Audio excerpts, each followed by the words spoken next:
Հայը Լևոն Շանթ, ծննդավայրը Պոլիս 1869 թվական, կոչումը գրող հրապարակախոս, պատգամը տգիտությունն է բոլոր չարիքներու արմատը, գիտության լույսը պետք է տարածել զանգվածներու մեջ, պետք է լուսավորել անոնց միտքն ու հոգին, որովհետև ինչ որ չար է մարդուն մեջ, չի կրնար դիմանալ գիտության լույսին։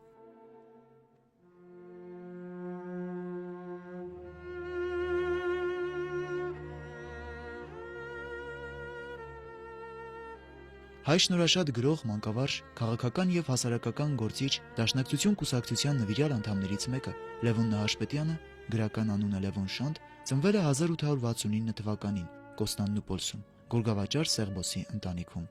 Մանուկ հասակում տղան զրկվում է ծնողներից։ Նախնական կրթությունը Շանթն ստացել է Կոստանդնուպոլսի Սկուտարի ճեմարանում։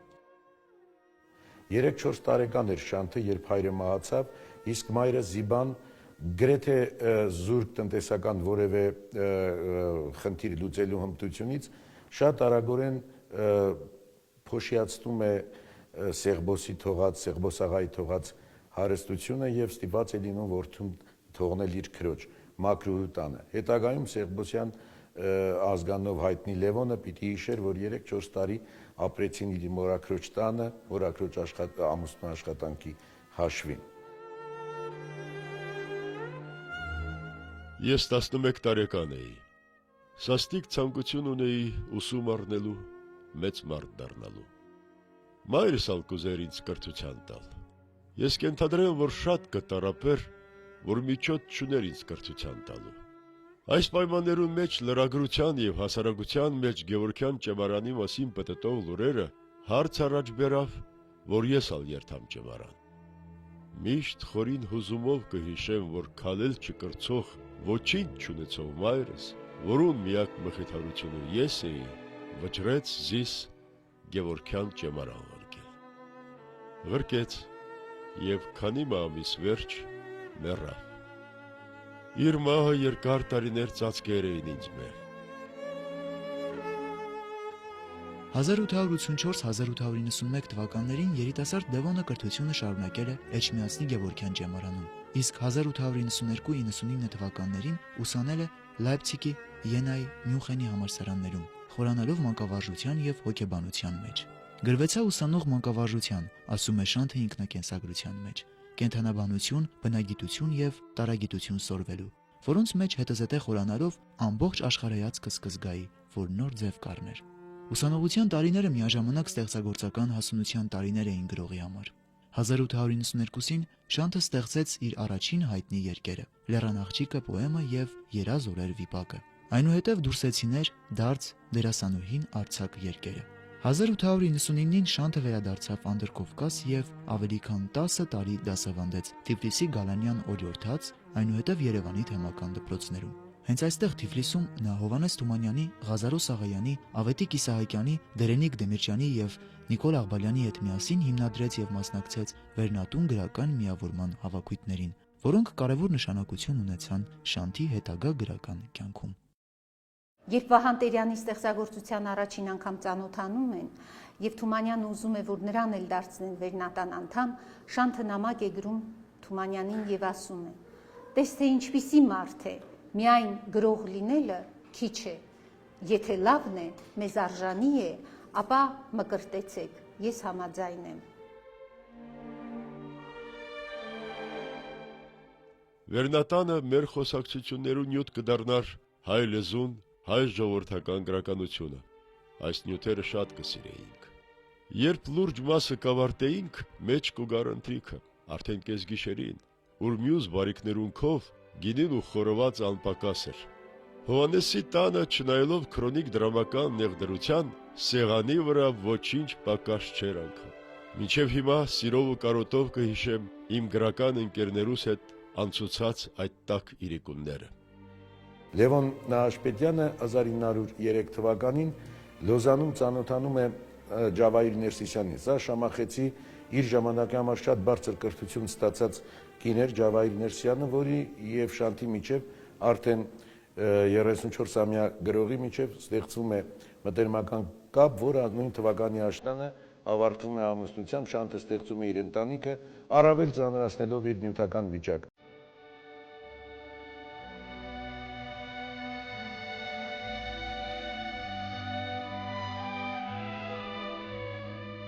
1911 թվականին Լևոն Շանթը տեղափոխվեց Կոստանդնուպոլիս, որտեղ դասավանդեց կեդրոնական եւ էսայան վարժարաններում։ Կոստանդնուպոլսում Շանթը տպագրեց Հին Աստվածներ դրաման, որը կար ժամանակ անց մեծ ճանաչում բերեց հեղինակին։ Հին Աստվածների հաջողությունից ոգևորված Շանթը որոշեց կրկին մեկնել Եվրոպա։ Ես նորեն ծախեցի ու ցրեցի բոլոր ունեցածս ու գրքերս ու չգիտեմ թե քանի երրորդ անգամ մեկնեցա Շվեյցարիա։ Աշակերտներս ու աշակերտուհիներս շատեր եկեր էին շոքենավ իրենց ուսուցչին հարգանք մատուցանելու ձեռքերնին ծաղիկ։ Եվ ես հիմա ցավով կմտածեմ, որ այդ մեկնումով ես ոչ միայն կհեռանայի Պոլսեն, այլև մահեն եւ իմ այնքան ընկերներուս նահատակության մասնակից ալլալեն։ Տարին չլարացած կոտորածները սկսան եւ իմ Պոլսո գրեթե բոլոր ընկերներս զոհվեցան։ Ես իմ կյանքը պարտական մնացի Հին Աստվածներու հաջողության։ Շանթը երբեք չէր կարողանում միտեղ հանգիստ նստել։ Շատ անհանգիստ բնավորություն ուներ եւ կարծես ուզում էր ամբողջ հայությանը զգալ իր մեջ։ Մերթ մի ոտքը, ինչպես ասում են, Եվրոպայում էր, մյուսը Կովկասում։ Անվերջ այդ ճանապարհների վրա էր եւ ամեն անգամ, երբ Թիֆլիսից փորձում էր գնալ Շվեյցարիա, Լոզան, Փարիզ, միշտ Թումանյանը նկատողություն էր անում, ասում էր նոր ես եկել, դարձյալ ուր ես գնում,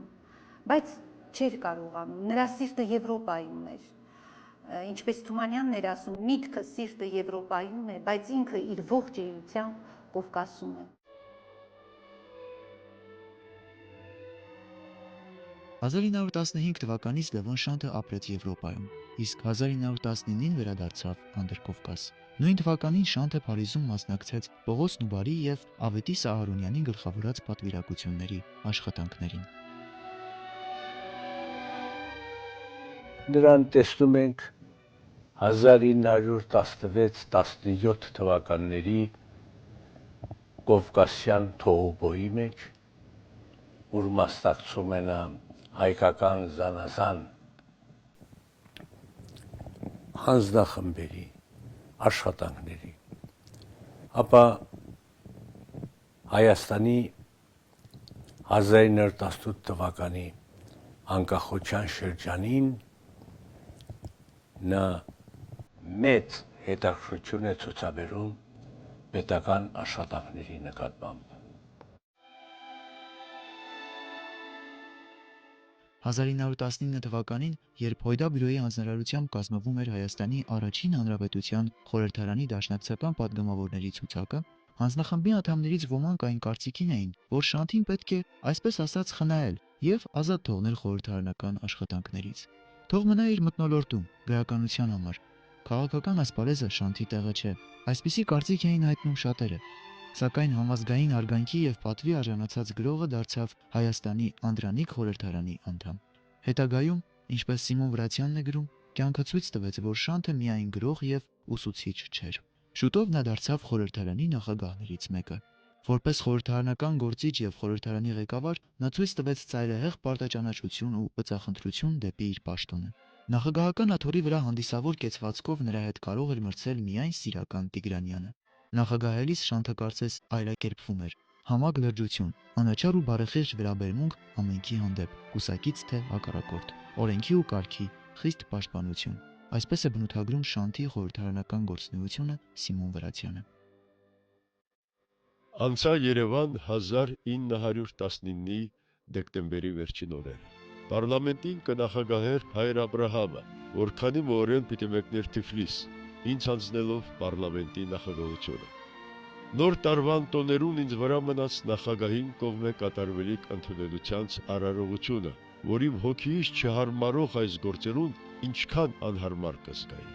Միայն օրը մեծ հպարտություն զգացի, երբ պետական նախագահ չլալուս իբրև պարլամենտի նախագահ ես պետք է ներկայացնեի մեր պետությունը պետական տողանցքին,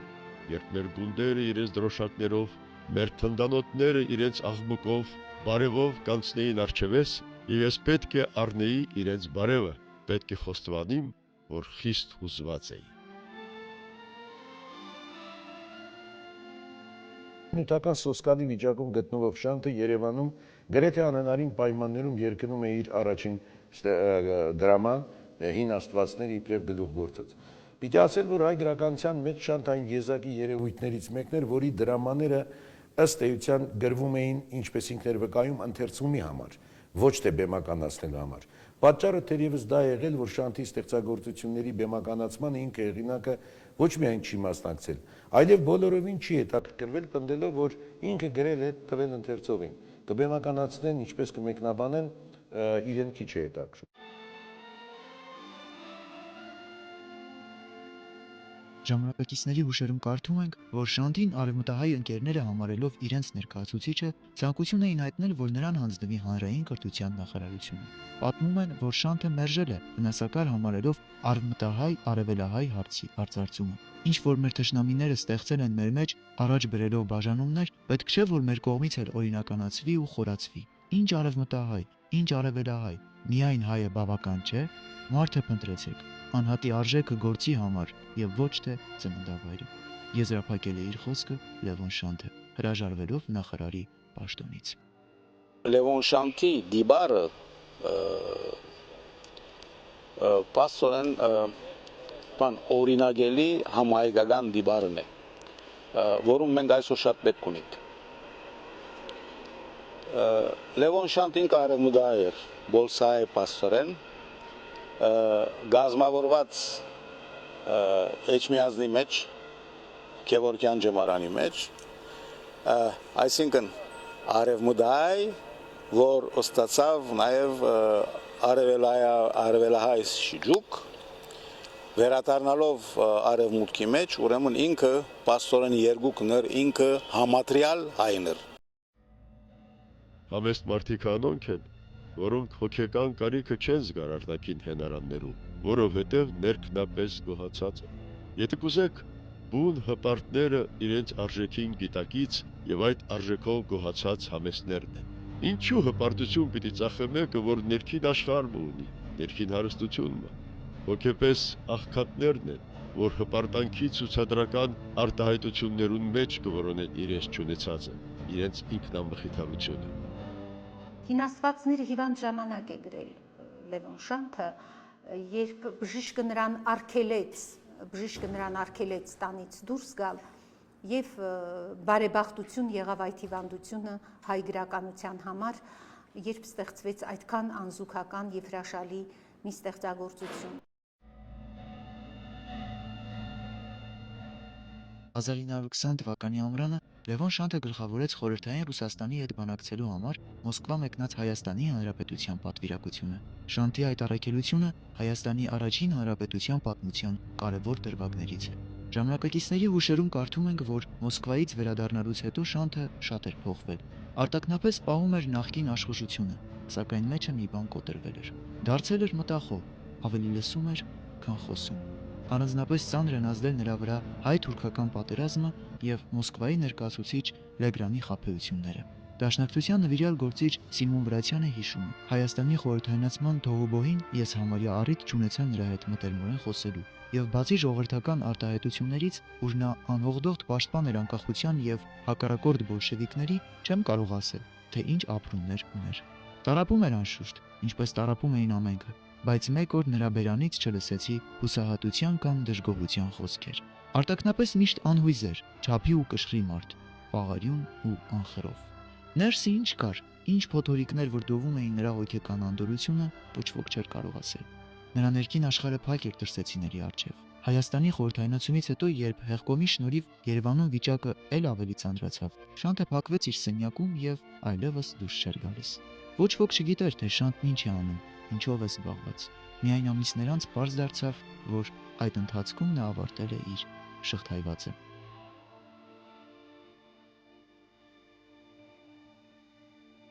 Ոչ, այս անգամ հարցը շղթայով չի վերջանար։ Լավ մտածե։ Ես տերն եմ այս քաղաքին, տերն եմ քո ամբոխին, տերն եմ քո արտավազդին եւ քո անձին, եւ այն կնոջը, որ ոտքերուդ տակ ընկեր էր, գետնին։ Ըմբռնե, որ հոս կատարվի պիտի իմ կամքս։ Եթե ընդդիմանաս, ոչ թե շղթա, մահ կսպասե քեզի։ Կփնտրեմ ամենեն զզվելին, ամենեն անարգը, ամենեն անգութը մահերուն մեջ են եւ քեզի եւ այդ կնոջը։ Նաղաշ։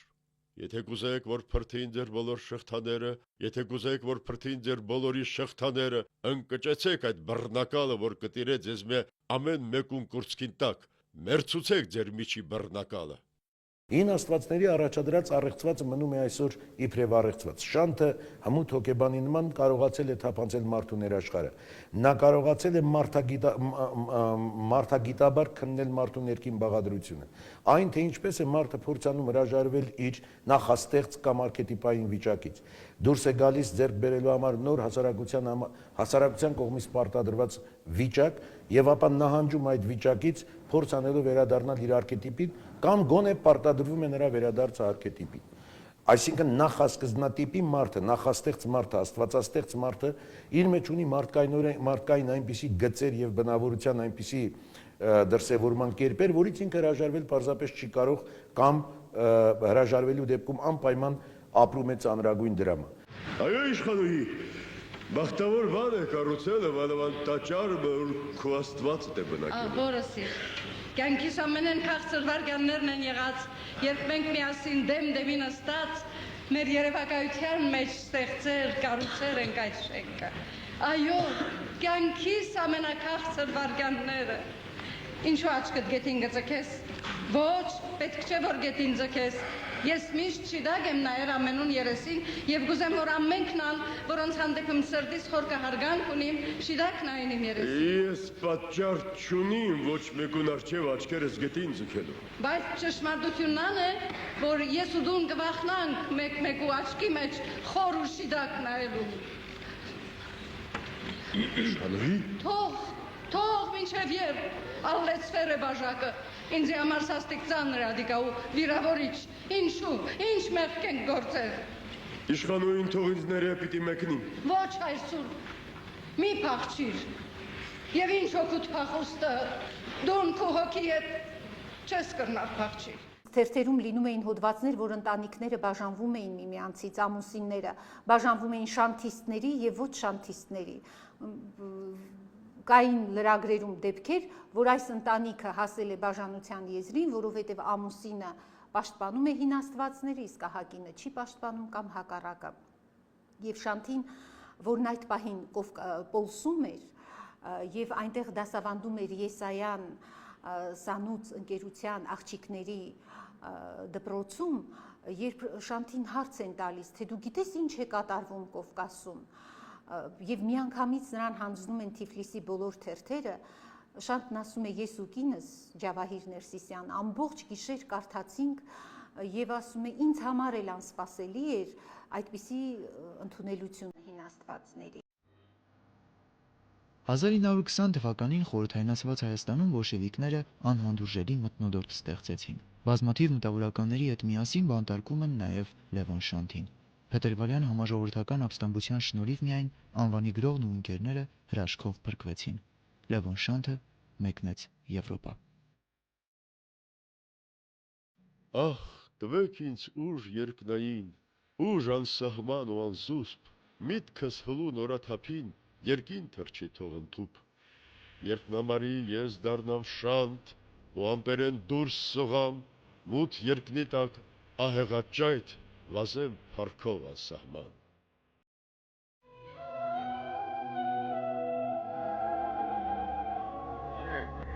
Իջեք երազներ, իջեք զգուշ երազներ, շոյող անուշ երազներ, իջեք քնքուշ երազներ։ Ձարի կանաչ թարմ հյուսեր, փախտի գարգաչ ու հույսեր, դող ու անցուկ ու գարոտ, ձազուգարցունք վրանոտ, խելքի մտքի հագասում, միշտ նոր կյանքի սպասում իջեք։ Իջեք երազներ, իջեք զգուշ երազներ, շոյող, անուշ երազներ, իջեք քնքուշ երազներ։ Կկվանք շբիտ կույն ու փուժ, աչքեր վջիդ ու համբուժ, իղծեր անվերջ անմեգին, դակնակ ու դենչ մոնեքին, օրոր, կրքիր հուզեր, սրդի թրտիր, երկու սեր, իջեք երազներ, իջեք զգուշ երազներ, շոյող, անուշ երազներ, Չեփուփուշ եղած Աստղերտովիչ փոց ու գայց Սնորքներ վարվար գայց